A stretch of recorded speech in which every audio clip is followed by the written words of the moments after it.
अंधेरी रात, हाथ में है फोन, लग रहे हो चमगादड़। मियाँ बताओ तुम हो कौन? सुपरमैन का भाई, पहनो मम्मी की चेन। मैं हूँ वेंजेंस, मैं हूँ Batman. Hey guys, comic verse के एक और एपिसोड में आप सभी का स्वागत है।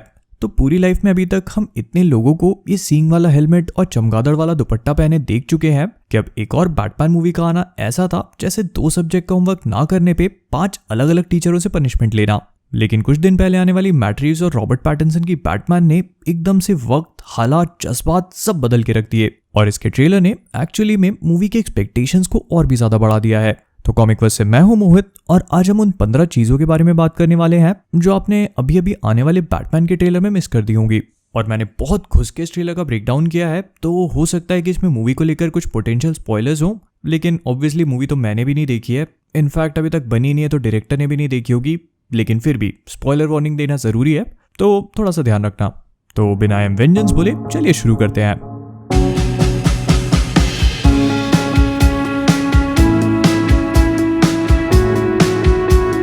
Number 1, story. तो सबसे पहले बात करते हैं इस मूवी की स्टोरी की। तो बेसिकली ये एक बहुत ही अलग बैटमैन मूवी है।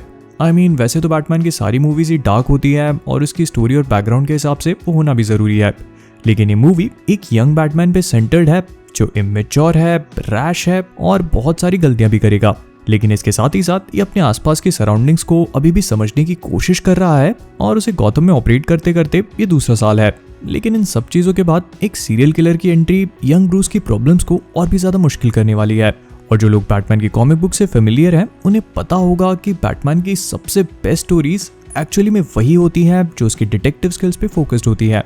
और ये पहली मूवी होगी जो बैटमैन के डिटेक्टिव एंगल को एक्सप्लोर करेगी, और थोड़ा बहुत नहीं, हार्डकोर डिटेक्टिव मोड को।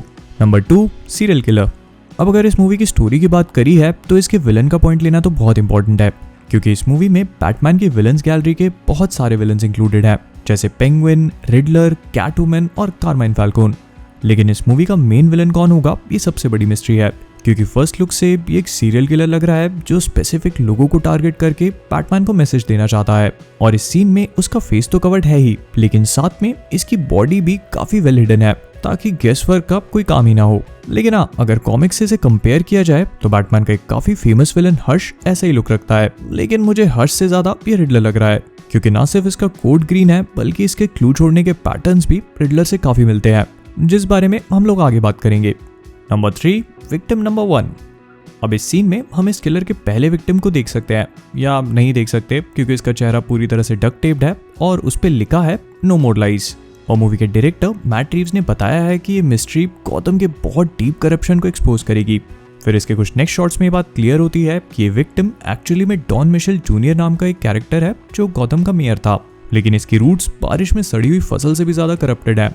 अब फैंस के लिए भले ही डॉन मिशेल जूनियर एक नया नाम हो, लेकिन इसी वॉल पे मेंशन साल मैरोनी बिल्कुल भी नहीं है। अब साल मैरोनी एक्चुअल में गौतम के ड्रग माफिया फैमिली को बिलोंग करता है और कार्माइन फैल्कोन का बहुत बहुत बड़ा राइवल है।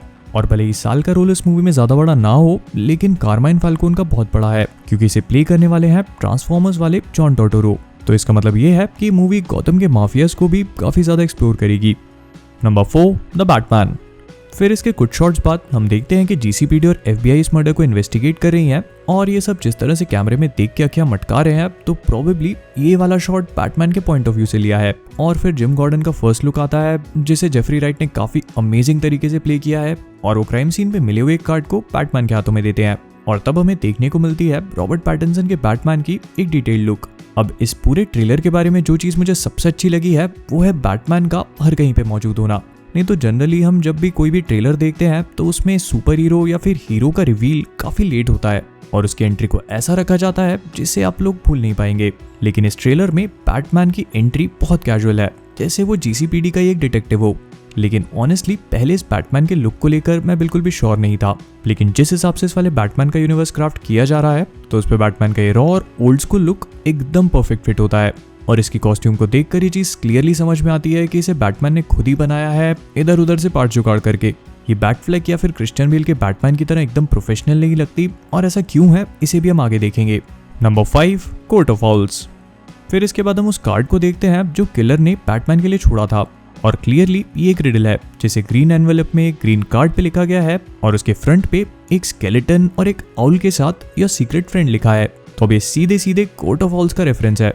अब कोर्ट ऑफ ऑल्स गौतम में एग्जिस्ट करने वाली एक सीक्रेट सोसाइटी है जिसके मेंबर्स गौतम के कई सारे हाई प्रोफाइल लोग हैं। इनके बारे में कोई नहीं जानता, लेकिन बिहाइंड द सीन्स ये गौतम को सीक्रेटली कंट्रोल करते हैं और कई सेंचुरी से करते आ रहे हैं। कहा जाता है कि गौतम में हर एक चीज के लिए यही लोग रिस्पॉन्सिबल है और प्रोबेबली ब्रूस के पेरेंट्स भी किसी न किसी तरह से इनसे कनेक्टेड होंगे। Number 6 the clue. फिर नेक्स्ट अगर उस ग्रीन कार्ड की बात करें तो मुझे बताने की जरूरत नहीं है कि काम किसका है, क्योंकि एनवेलप भी ग्रीन है, कार्ड भी ग्रीन है और उसके अंदर एक रिडल लिखा है। I mean, हर एक चीज रिडलर की तरफ पॉइंट कर रही है। इस पेज पे लिखा है what does a liar do when he is dead, और इसके दूसरे पेज पर एक कोडेड मैसेज है। तो एक नॉर्मल सी और सिंपल सी गूगल सर्च करके चीज समझ में आती है कि इसका एक ही मतलब हो सकता है, ही लाई स्टिल। नहीं, छूट वाला लाई नहीं, लेटने वाला लाई। और इसको डिसाइफर करना भी बहुत सिंपल है। इसके काफी सारे सिंबल्स एक जैसे हैं, तो इन पे अगर राइट सेंटेंस के राइट वर्ड्स को फिट करें तो आंसर कंफर्म होता है। और इसे देसी नर्ड के अमीश भाई ने काफी अच्छी तरह से एक्सप्लेन भी किया है। Number 7 commissioner. फिर इसके नेक्स्ट वाले सीन में हम लोग एक प्रेस कॉन्फ्रेंस को होता हुआ देखते हैं, जिसे लीड करने वाला शख्स प्रोबेबली कमिश्नर पीट सैवेज है, जो गॉर्डन से पहले कमिश्नर था। और इसका रोल प्ले कर रहे हैं एलेक्स फर्न्स, जिनकी शक्ल को देखकर ये चीज क्लियरली समझ में आ रही है कि अब मेयर की डेथ के बाद ये भी सेफ नहीं है। Number 8 Bruce Wayne. इसके बाद वाले कुछ सीन्स में हम ब्रूस के बैकग्राउंड को देख के उसकी स्टोरी को समझने की कोशिश कर सकते हैं। और इसमें जो चीज मुझे सबसे बढ़िया लगी वो ये थी कि ब्रूस ने बैटमैन बनने के बाद अपनी आंखों के नीचे जो काजल ब्लैक पेंट लगाया था उसे नहीं मिटाया, और ये इस मूवी के रियलिस्टिक एफर्ट को क्लियरली बताता है। फिर अपनी बाइक से ग्रेवयार्ड को पास करते हुए एक काफी पुरानी और टूटे से घर में आता है, जो लगता है वेन मैनर जैसा, लेकिन है नहीं, क्योंकि ब्रूस अपने घर के लिविंग रूम में ये सारी भसड़ थोड़ी ना फैला के रखेगा।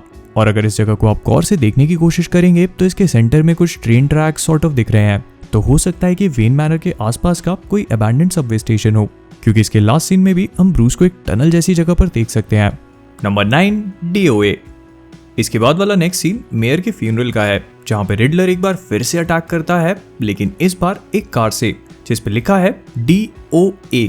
और इसके दो ही मतलब हो सकते हैं, या तो डेड ऑन अराइवल या फिर डेड और अलाइव। फिर इसमें से एक आदमी निकलता है जिसके हाथ पर उसका फोन डक्ट टेप्ड है, और ये डेफिनेटली एक ह्यूमन बॉम्ब है। लेकिन इसके चेस्ट पे फिर से बैटमैन के लिए मैसेज है, जो इस बार ग्रीन नहीं बल्कि येलो एनवेलप में है, और देखने में इंसान मेयर डॉन मिशेल जैसा ही लग रहा है। अब इस चीज को कंफर्म नहीं किया जा सकता क्योंकि पिक्चर एकदम क्लियर नहीं है। फिर ब्रूस जो उस टाइम पे वही है, वो लेटर ऑन बैटमैन बन के इसे बचाने भी आता है, लेकिन ये बॉम्ब बैटमैन के ऊपर ही फट जाता है। नंबर 10 कैटवुमन। फिर नेक्स्ट सीन में हम ज़ोई क्रेविट्ज की कैटवुमन को देख सकते हैं, जो भी फुल फ्लेजेड कैटवुमन नहीं बनी, लेकिन काम करने शुरू कर दिए हैं, क्योंकि ये क्राइम सीन पे जाके वही तिजोरी खोलना और किसी का काटने में लगी है। और इसके नेक्स्ट सीन में हम इसके कैट ईयर्स भी देख सकते हैं, और इसके कुछ ही देर बाद उसका सामना बैटमैन से होगा, और इनकी वही कॉमिक बुक वाली केमिस्ट्री इस मूवी में भी देखने को मिलेगी, जिसमें पूरी मूवी बैटमैन का साथ देगी, फिर एंड में उसका भी काट के निकल जाएगी। Number 11 penguin. फिर इसके बाद वाले नेक्स्ट सीन में हम ऑसवाल्ड कॉबलपॉट को देख सकते हैं, जिसका रोल इस मूवी में कॉलिन फेरल प्ले कर रहे हैं। और सच बताऊं तो जब मैंने पहले इस ट्रेलर को देखा था तब मुझे रियलाइज ही नहीं हुआ था कि ये पेंगुइन है, लेकिन जब मैंने थोड़ा बहुत रिसर्च किया तो मुझे पता चला कि ये इंसान दरअसल में पेंगुइन ही है, और इसे प्ले भी कॉलिन फेरल ही कर रहे हैं। लेकिन इनके चेहरे पर इतना हेवीली प्रोस्थेटिक्स का यूज किया गया है कि इनकी हालत भी वैसी हो गई है जैसी दुल्हन की मेकअप के बाद होती है। I mean सीरियसली, कॉलिन जैसा स्टड लौंडा पहचान में ही नहीं आ रहा है। Number 12 clown faces. फिर इसके बाद हम कुछ लोगों को देख सकते हैं जिन्होंने अपने फेसेस पे व्हाइट पेंट किया है, और वैसे तो ये जोकर के आदमियों का काम है, और ये लोग रिडलर के आदमी भी हो सकते थे, लेकिन ये लोग बैटमैन को जानते तक नहीं है। और इस वाले का पेंट देखकर तो टू फेस की याद आती है, तो हो सकता है कि हैलोवीन का सीन हो, या फिर ये कोई वॉनबी कल्ट है जिनको बैटमैन के बारे में पता तक नहीं है, और इसका जवाब बैटमैन उनके आदमी को बहुत ही शानदार तरीके से पेल के देता है। लेकिन हाँ, मुझे इस बंदे पे थोड़ा सा डाउट हो रहा है, क्योंकि इन सब में सिर्फ इसी पे फोकस है और ये रो भी रहा है, तो ऐसा हो सकता है कि ये मूवी में कोई की कैरेक्टर हो। Number 13 fighting style.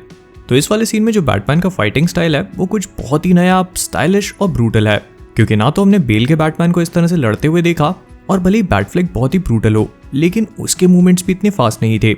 और इस सीन को देखकर ये चीज तो क्लियर है कि पैटिंसन का जो बैटमैन सूट है वो फ्रीडम ऑफ मूवमेंट तो गजब के देता है, और इसकी ब्रूटैलिटी आर्कम सीरीज वाले बैटमैन से काफी मिलती जुलती है।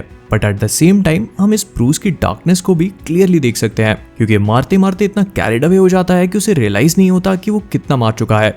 और हाँ, पहले ये रूमर्स थी कि इस मूवी की स्टोरी लाइन 90s या फिर अर्ली 2000s की होगी, बट इस लॉन्डे के फोन को देख के ये प्रोबेबली iPhone 5 या उसके ऊपर का मॉडल है, और साइज से तो ये आईफोन 6 से ऊपर का लग रहा है, जो इस मूवी की टाइमलाइन को 2015 के बाद का बताता है एटलीस्ट। Number 14, gadgets. तो ऑब्वियसली अगर हम लोग बैटमैन की बात करें और उसके गैजेट्स की बात ना करें तो बहुत गलत होगा, क्योंकि उसके गैजेट्स उसकी लाइफ और उसके स्टाइल का बहुत ही इंटीग्रल पार्ट है। और इस मूवी में हम उसे बहुत तो नहीं, बट हाँ कुछ गैजेट्स को यूज करता हुआ देख सकते हैं, जैसे उसकी ग्रैपलिंग गन, जिसका यूज करके वो जीसीपीडी में कुछ लड़ाई के बाद भाग रहा है। और इस सीन को देखकर मुझे क्रिस्टोफर नोलन और क्रिश्चियन बेल वाले बैटमैन की याद आ गई, लेकिन इस सीन में पुलिस वाले बैटमैन को शूट कर रहे हैं, जो मुझे लेके आता है इसके दूसरे गैजेट इसके सूट पे। सूट गैजेट नहीं है, बट इसकी बात करना बहुत इंपॉर्टेंट है। तो एक सीन में हम बैटमैन को पॉइंट ब्लैंक शूट होता हुआ देख सकते हैं, लेकिन उसके सूट से टकराने के बाद ये बुलेट रिकोशे होके वहां से निकल जाती है, जो बताता है कि बैटमैन का सूट कितना ज्यादा स्ट्रॉन्ग है। लेकिन वहीं पे दूसरी तरफ इसका काउल यानी कि हेलमेट बस लेदर का लग रहा है, तो अगर बैटफ्लिक जैसा किसी ने पट से हेडशॉट मारा तो क्या होगा। फिर नेक्स्ट गैजेट है इसकी बैटमोबाइल, जो इतनी ज्यादा औसम है कि मेरे बोलने से ज्यादा शायद आप इसे देखना और इसकी आवाज को सुनना पसंद करेंगे। अब लोगों का मानना है कि ये 1970s की प्लिमथ बैराकुडा है, जिसे ब्रूस ने एक नया इंजन लगाकर हेवीली मॉडिफाई किया है, और इसकी रेड लाइट्स इस मूवी की थीम से मैच भी होती हैं। इनफैक्ट एक सीन में तो हम इसे पेंगुइन को चेस करता हुआ इन एक्शन भी देख सकते हैं। फिर इसके बाद इसमें बैटमैन की बैट साइकिल भी दिखाई है, जो इतनी हेवीली मॉडिफाइड है कि हार्ले डेविडसन से लेके बुलेट या राजदूत तक कुछ भी हो सकती है। Number 15, the villain. तो ग्रीन कोट, ग्रीन एनवेलप और रिडल से ये तो क्लियर हो ही गया है कि ये विलन रिडलर है, जिसका रोल इस मूवी में पॉल डानो प्ले करने वाले हैं। बट कुछ चीजें ऐसी हैं जो सोचने वाली हैं, जैसे रिडलर ट्रेलर के एंड में ब्रूस से बोलता है कि वो खुद भी इन सब चीजों का पार्ट है। तो क्या इसका मतलब ये है कि रिडलर को पता है कि गंगा मतलब ब्रूस वेन ही बैटमैन है? और दूसरा ये कि हम सभी को ऑलरेडी पता है कि मूवी में रिडलर है, तो फिर इन सीन्स में उसका फेस छुपाने का क्या पॉइंट? अब इसके पीछे ये रीजन हो सकता है कि वो अपना फेस, हैंड्स और बाकी बॉडी कवर करके कोई भी स्किन या हेयर सैंपल क्राइम सीन पे नहीं छोड़ना चाह रहा हो, क्योंकि बैटमैन तुरंत पकड़ लेगा। लेकिन फिर भी थोड़ा ज्यादा नहीं हो गया? और अगर ये रिडलर है भी तो कोर्ट ऑफ ऑल्स के कार्ड को छोड़ने का क्या पॉइंट? एंड ऑनेस्टली एक ऐसी मूवी जिसका स्टोरी बेस ही मिस्ट्री के आसपास हो, उसके लिए चीजों को पहले से इतना ऑब्वियस कर देना कुछ मेक सेंस नहीं करता। तो आप सबका तो मुझे नहीं पता, लेकिन मूवी का ये मेन विलन जो भी है मुझे रिडलर नहीं लगता। लगता तो है, बट प्रॉब्लम भी यही है कि बहुत जोर से लगता है। और अगर बैटमैन को अपने डिटेक्टिव स्किल्स यूज करनी है, मूवी एक मिस्ट्री है, तो विलन को इतने ऑब्वियसली क्लियर कर देना थोड़ा सा फिशी तो जरूर है। आप सबको क्या लगता है कमेंट्स में बताइए। अब इतनी लंबी थीसिस लिखने के बाद अगर हम बस इस ट्रेलर के कुछ की पॉइंट्स को देखें तो ये क्लियर हो जाता है कि मूवी कितनी ब्रिलियंट से बनाई है। इसकी टोन डार्क है लेकिन बेमतलब में नहीं। इनफैक्ट की मोमेंट्स पे ऐसे कलर्स यूज किए हैं जो सीन की डिटेलिंग को और भी ज्यादा शार्प करते हैं। इसका बैटमैन किसी भी एंगल से परफेक्ट नहीं है, वो यंग है, रेकलेस है और गलतियां भी करेगा, लेकिन हमें यही तो देखना है।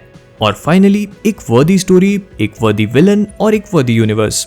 कौन मानेगा कि ये मूवी अभी तक सिर्फ 25% शूट हुई है और पूरे 3 महीने की शूटिंग बाकी है इसकी।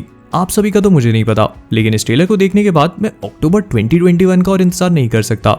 बस अब रोकना पड़ेगा, नहीं तो शाम हो जाएगी।